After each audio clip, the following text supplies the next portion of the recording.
petite poésie sur la nature de Michel Houellebecq.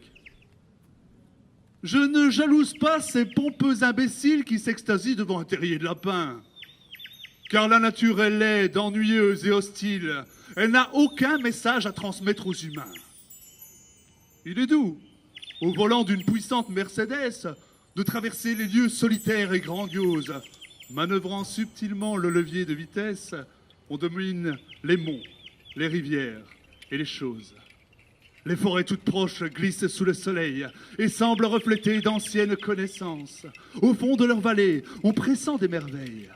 Au bout de quelques heures, on est mis en confiance. On descend de voiture et les ennuis commencent. On trébuche au milieu d'un fouillis répugnant, d'un univers abject et dépourvu de sens, fait de pierres, de ronces, de mouches et de serpents. On regrette les parkings et les vapeurs d'essence, l'éclat doux et serein des comptoirs en nickel. Il est trop tard.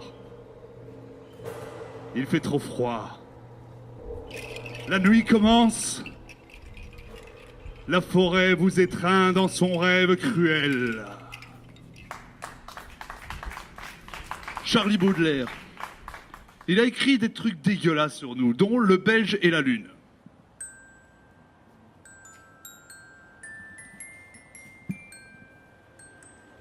On n'a jamais connu race si baroque que ces Belges. Devant le joli, le charmant, ils roulent de gros yeux et grognent sourdement. Tout ce qui réjouit nos cœurs mortels les choque.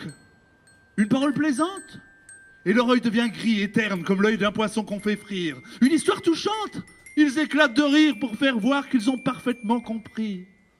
Comme l'esprit, ils ont en horreur les lumières. Parfois, sous la clarté calme du firmament, j'en ai vu qui, pris d'un bizarre tourment, dans l'horreur de la fange et du vomissement, gorgés jusqu'aux dents de genièvre et de bière, aboyaient à la lune, assis sur leur derrière.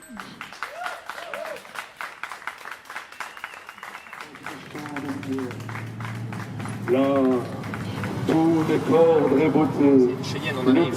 calme et volupté. On arrive.